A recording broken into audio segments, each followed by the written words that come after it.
Buenos días, buenas tardes o buenas noches, estimados alumnos. Me presento, soy la doctora Maylin Leiva en Medicina Oriental. Yo les voy a estar impartiendo lo que es la clase de acupuntura práctica.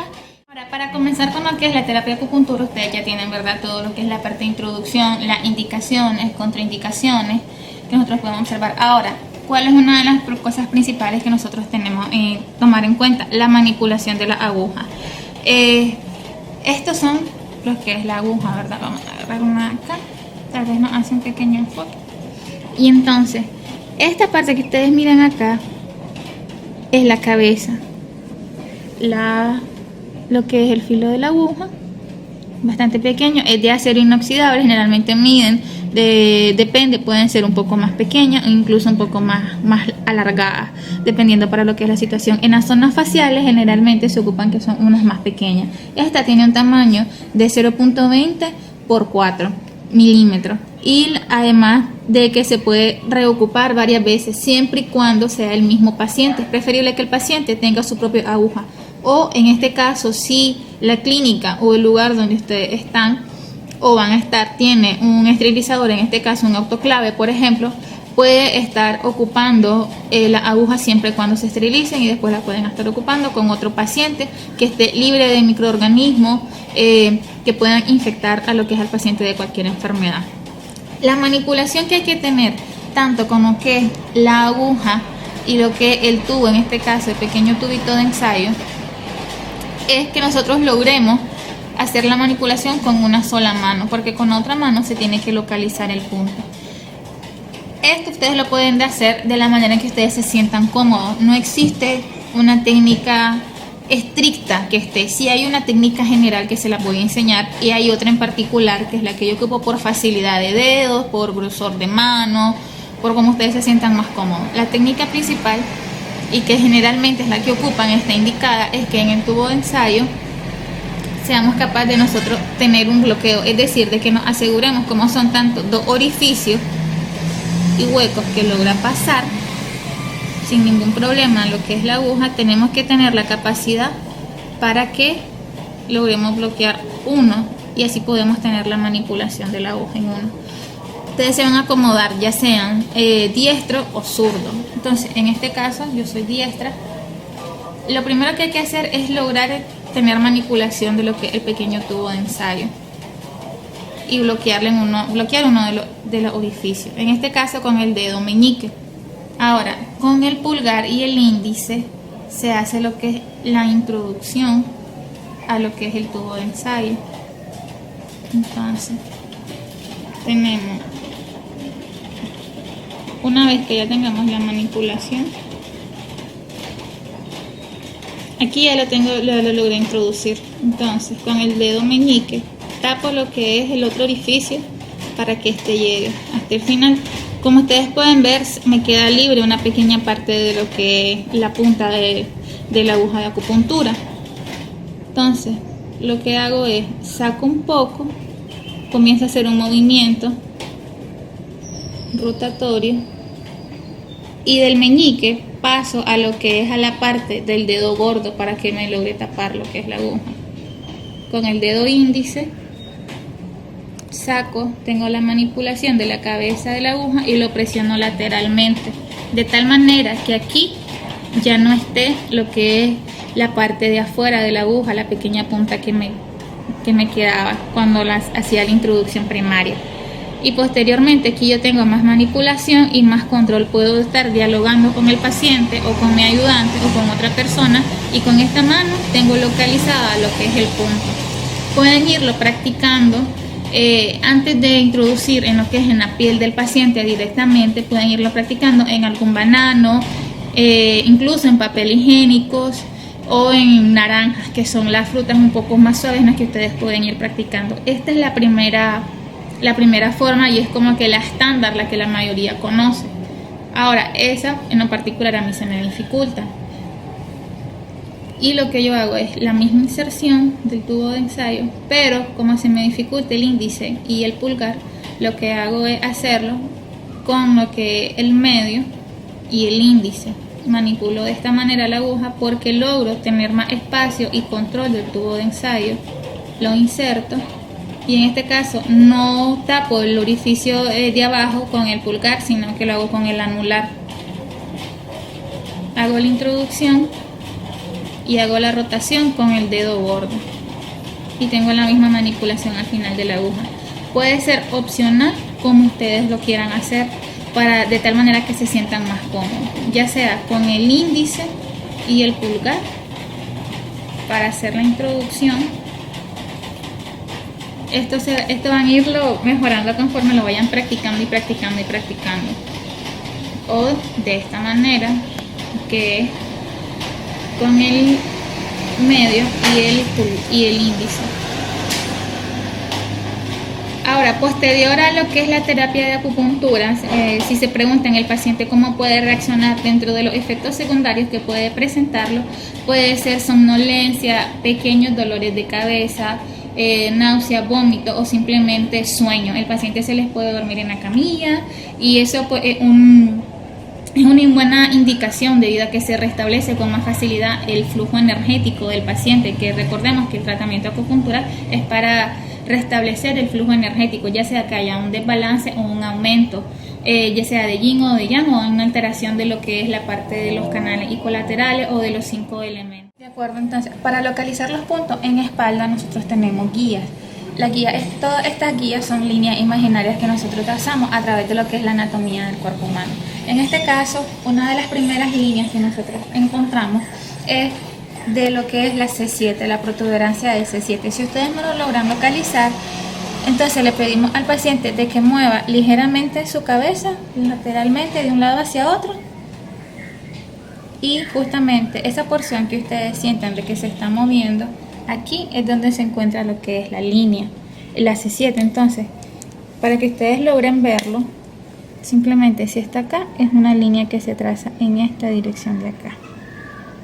Esa es nuestra primera línea imaginaria que nosotros podemos ocupar como referencia para los diferentes canales y puntos que se encuentran acá, tanto puntos extraordinarios como el canal de Du, y en este caso tenemos también lo que es vesícula biliar, intestino delgado y los principales puntos que se ocupan, que son con respecto a lo que es el canal de vejiga, que más adelante se va a estar hablando de eso. Otra de las líneas imaginarias que nosotros ocupamos es la infraescapular, es decir, una vez que nosotros tocamos al paciente y logramos localizar lo que es la escápula, entonces infraescapularmente, cuando ellas terminan, aquí se encuentra otra línea. Una fácil localización de él es que a nivel de lo que se encuentra esta terminación de lo que es la escápula, tenemos localizado T7, entre T7 y T6, es decir, la torácica, la vértebra torácica, 7 y entre las 6. Entonces nosotros comenzamos a trazar otra línea para que ustedes logren observarla en la parte de acá, que también es guía de uno de los puntos de acupuntura que más adelante van a ver. Otra de las líneas que nosotros tenemos, si seguimos avanzando lo que es caudalmente, tenemos lo que son en los arcos costales. Estos arcos costales es cuando nosotros terminamos de sentir lo que son las famosas costillas flotantes, y lo percibimos en esta parte de acá con nuestras manos lateralmente, no con intención de hincar al paciente ni de hacer de que tenga cosquilla o reflejo, sino simplemente localizamos e igual nos guiamos en el punto medio. Ahí, justamente ahí, se siente lo que es la apófisis espinosa. Otra línea, y justamente acá hay otro punto de acupuntura de vejiga principalmente, que se ocupa como referencia. Y otra de las líneas que también se ocupa como referencia son las crestas ilíacas, que cuando nosotros ya sentimos que están acá, igual sirven como punto de referencia, y justamente acá termina lo que es L5, entre L5 y L4, y se puede sentir lo que es la apófisis espinosa de esta.